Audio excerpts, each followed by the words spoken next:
Hello guys, welcome to another video of stock market friends. Dev accelerator limited guys, इस IPO का आज day 3 का subscription open हो रहा है। जानेंगे लाइव सब्सक्रिप्शन जीएमपी इधर चल रहा है, लिस्टिंग इधर मिला, परफॉर्मेंस कैसा रहा, अप्लाई करिए after in the last video final decision calendar, इन सभी पॉइंट्स को डिस्कस करेंगे। और गाइज ये कोई रिकमेंडेशन वीडियो नहीं है, इसलिए जो भी फाइनल डिसीजन लीजिएगा अपने रिस्क पर लीजिएगा। चलिए फ्रेंड्स वीडियो स्टार्ट करते हैं। तो गाइज आईपीओ 10 सितंबर ओपन हुआ था, 12 सितंबर आज के दिन क्लोज किया जा रहा है। ₹2 का face value, 56 to 61 rupees per share की प्राइस बैंड, 61 और 61 शेयर मतलब 235 शेयर्स की लॉट साइज है। फ्रेश कैपिटल आईपीओ है जो कि 143.3 करोड़ का इशू साइज, 2.3 करोड़ शेयर्स का इशू किया जा रहा है। Book build IPO PSC NSC दोनों में लिस्टेड किया जाएगा, दोनों स्टॉक एक्सचेंज में। अलॉटमेंट डेट 15 सितंबर, 16 सितंबर रिफंड रिलीज किया जाएगा। शेयर्स डीमैट अकाउंट में क्रेडिट होगा। 17 सितंबर लिस्टिंग डेट रखा गया है। In detail minimum 1 lot apply कर सकते हैं 235 शेयर में 14.3 थाउजेंड रुपीज पे करना पड़ेगा। मैक्सिमम 13 लॉट अप्लाई कर सकते हैं 1.8 लाख रुपीज पे करना पड़ेगा। Small HNI minimum 14 lot apply कर सकते हैं 2 लाख रुपीज पे करना पड़ेगा। मैक्सिमम 69 लॉट अप्लाई कर सकते हैं 9.9 लाख रुपीज पे करना पड़ेगा। Big HNI minimum 70 lot apply कर सकते हैं 10 लाख रुपीज पे करना पड़ेगा। तो गाइज यहाँ पे देखिए, अगर रिटेल में 5 टाइम सब्सक्राइब होता है, आप जितना भी अप्लाई कीजिए 1 या 13 लॉट, आपको लॉट में ओनली 1 लॉट ही किया जाएगा। स्मॉल एचएनआई और बिग एचएनआई में आप 10 to 15 टाइम होगा सब्सक्राइब होता है, तो आप जितना भी अप्लाई कीजिए आपको स्मॉल एचएनआई में ओनली 14 लॉट और बिग एचएनआई में ओनली 70 लॉट ही अलॉट किया जाएगा। इससे ज़्यादा आपको लॉट में बिल्कुल नहीं होगा। अब प्रोमोटर की बात करें, पार्थ शाह, उमेश, उत्तम चांदनी, रोशित शाह, देव इंफॉर्मेशन टेक्नोलॉजी इसके प्रोमोटर। प्री इशू होल्डिंग है 49.8%, small promoter holding up post issue 36.8% का। ऑफर दिया गया क्यूआईबी, एंकर इंक्लूड नहीं करेंगे, ऑलरेडी एलोकेट हो चुका है 29.3%। Big HNI 9.8%, small HNI 4.9%, retail 9.8% offer दिया गया है। एम्प्लॉय में 0.7% का और शेयर होल्डर 1.4%। मतलब कि देव इंफॉर्मेशन टेक्नोलॉजी के जो शेयर होल्डर है इनको ऑफर दिया गया 1.7% का ऑफर दी गई, 1.4% का ऑफर दिया गया है। एंकर से अगर हम बात करेंगे गाइस, तो कंपनी में एंकर से 63.1 करोड़ का फंड रेज कर चुकी है।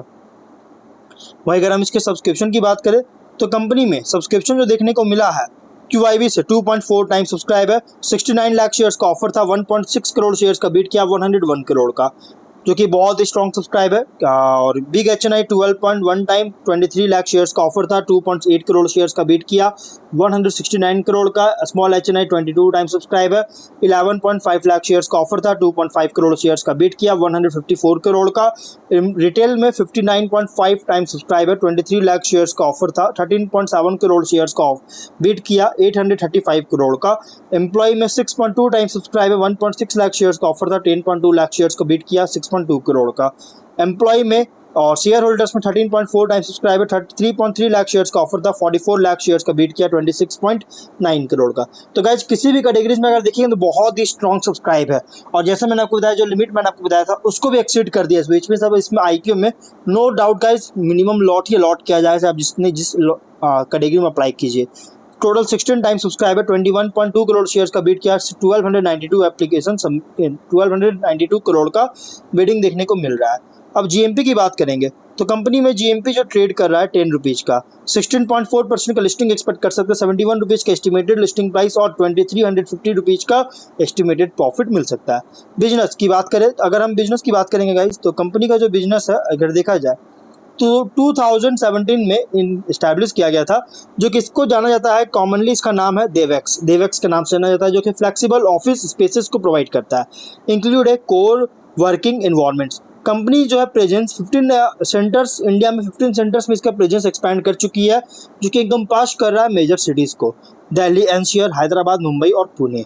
बिजनेस मॉडल में फोकस किया जा रहा है फ्लेक्सिबल वर्क स्पेस सॉल्यूशंस को प्रोवाइड करने में, जो कि टेलर्ड है इवॉल्विंग नीड्स का को टेलर करता है बिजनेस, मॉडर्न बिजनेसेस के लिए।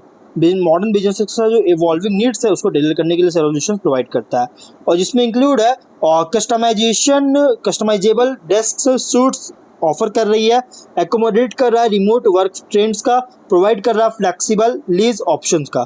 31 मई के अकॉर्डिंग 250 क्लाइंट्स को सर्व कर चुका है, 28 सेंटर्स में सर्व कर चुका है, 11 सिटीज़ में, इंडिया के 11 सिटीज़ में जगह 14,144 सीट्स के साथ, चूँकि टोटल एरिया जो है कवर किया गया मैनेजमेंट के अंडर 8.6 लाख स्क्वायर फीट के, जो सो मैनेजमेंट के अंडर टोटल एरिया कवर किया गया। कंपनी जो है LOI लेटर ऑफ इंटेंट भी साइन कर चुका है 3 नए सेंटर्स के लिए, जिसमें इंक्लूड है कंपनी का फर्स्ट इंटरनेशनल सेंटर जो कि सिडनी ऑस्ट्रेलिया में करेगी। एडिशनली कंपनी जो है नए सेंटर सूरत में नए सेंटर के लिए एक लीज स्पेस भी ले चुका है। और अपकमिंग सेंटर्स में अगर देखिएगा तो लगभग ऑफर करेगी 11,500 सीट्स का। टोटल एरिया होगा 8.9 लाख स्क्वायर फीट का। और कंपनी जो है flexible office space solution provide करता है, जिसमें इंक्लूड मैनेज्ड ऑफिसेस, को working space, large corporates, MNCs और एसएमईज को प्रोवाइड करता है। सब्सिडियरी है needle and thread design LLP, जो कि ऑफर करता है डिजाइन एंड एग्जीक्यूशन सर्विसेज का। तो ये one of the largest flex space operator है मेजर मेट्रोज में और टीयर 1 टीयर 2 सिटीज में। और कंपनी जो है एक हाईली कॉम्पिटिटिव सेगमेंटेड सेगमेंट में ऑपरेट हो रहा है। अब अगर हम इसके फाइनेंशियल की बात करते हैं तो कंपनी का जो फाइनेंशियल है 23 में 71 करोड़ का रेवेन्यू, 12.8 करोड़ का लॉसेस था। 24 में 111 करोड़ का रेवेन्यू, 43 लाख का प्रॉफिट है। 25 में 179 करोड़ का रेवेन्यू, 1.7 करोड़ का प्रॉफिट है। फाइनेंशियल अगर देखिए तो 23 में कंपनी को लॉसेस हुआ, लेकिन 24 से कंपनी जो है ना प्रॉफिट कर रहा है, मतलब कि कह सकते हैं टर्न अराउंड देखने को मिला बॉटम लाइन में। जबकि टॉप लाइन कंपनी को तो इंक्रीज करता हुआ देखने को तो मिल ही रहा था, लेकिन बॉटम लाइन सरप्राइजिंग ग्रोथ देखने को मिला है और बहुत अच्छी ग्रोथ देखने को मिल रहा है। जबकि 23 तक लॉसेस था, 24 से अच्छी ग्रोथ हुआ। अब एक हाईली कॉम्पिटिटिव फ्रैगमेंटेड सेगमेंट में ऑपरेट हो रहा है यहाँ पे। फिर भी लेकिन अगर हम देखेंगे तो ROCE है 26% का, डेट इक्विटी है 2.4 टाइम, डेट बहुत ज़्यादा है। RONW 3.2% का, बहुत ही लो। और PAT एबिटा मार्जिन 1% का PAT मार्जिन है। एबिटा मार्जिन 50.6% का, PB ratio 8 time, P ratio 233 time. ठीक है, बहुत ही कॉस्टली IPO है। यहाँ पे डेट बहुत ज़्यादा 130 करोड़ का, और ये डेट बहुत ज़्यादा होने के कारण कंपनी का जो प्रॉफिट है, मार्जिन जो है बहुत ही लो देखने को मिल रहा है। कुछ रिस्की पॉइंट भी है, तो रिस्की पॉइंट क्या क्या है तो यहाँ पे आप देख सकते हैं। रिस्की पॉइंट है गाइज कि ओनरशिप जो है इसका कमी देखने को मिल रहा है सेंटर पर, जिससे शट डाउन हो सकता है या फिर लोकेशन कॉस्ट लग सकता है। और थर्ड पार्टी वेंडर्स पर रिलायंस सर्विसेज के लिए, जैसे हाउसकीपिंग, सिक्योरिटी के लिए, जिससे ऑपरेशन और इमेज को अफेक्ट कर सकती है। रिस्क एसोसिएटेड है जो कि डेवलप कर रहा है, कंस्ट्रक्ट कर रही है और मेंटेन कर रहा है स्पेसेस का, इससे इसके साथ जो एसोसिएटेड है उसमें रिस्क देखने को मिल रही है। ये कुछ रिस्की पॉइंट भी है। तो गाइस कॉम्पिटिटर में आप देव देख सकते हैं, देव एक्सेलरेटर का कॉम्पिटिटर है ऑफिस स्मार्ट कोवर्किंग, इंडिक्यूब स्पेसेस। देखिए दो कंपनी इंडिक्यूब और स्मार्ट वर्क्स, ये दोनों रिसेंटली लिस्टेड हुआ। ऑफिस आज से लगभग 1 या 1.5 साल पहले लिस्टेड हुआ था, जो कि देखिए तो अभी सब कंपनी में मेनली अगर देखा जाए तो ये जो कंपनी है ना फ्लेक्सिबल सेक्टर वाला, ये जो कंपनी है ये लगातार हर मतलब कि जो मैक्सिमम कंपनी लगातार लिस्टेड होते जा रही है। रिसेंटली 2 कंपनी लिस्टेड हुआ और तीसरा कंपनी अब लिस्टेड होने जा रही है। एक बहुत बड़ी अपडेट निकल गया, मतलब कि इस सेक्टर में जो है कंपनी बहुत ज़्यादा लिस्टेड होने जा रही है। अब सर्विसेज में गाइस मेनली कंपनी जो डिपेंड करता है ना, ये मेनली डिपेंड हो रही है मैनेज स्पेस सर्विस पर। अगर इसमें से इसके रेवेन्यू में डिक्रीज होता है गाइस तो बहुत बड़ा इंपैक्ट कर सकता है। और हाँ 24 से थोड़ा डिक्रीज हुआ है, जबकि 24 में बहुत ज़्यादा इंक्रीज हुआ था।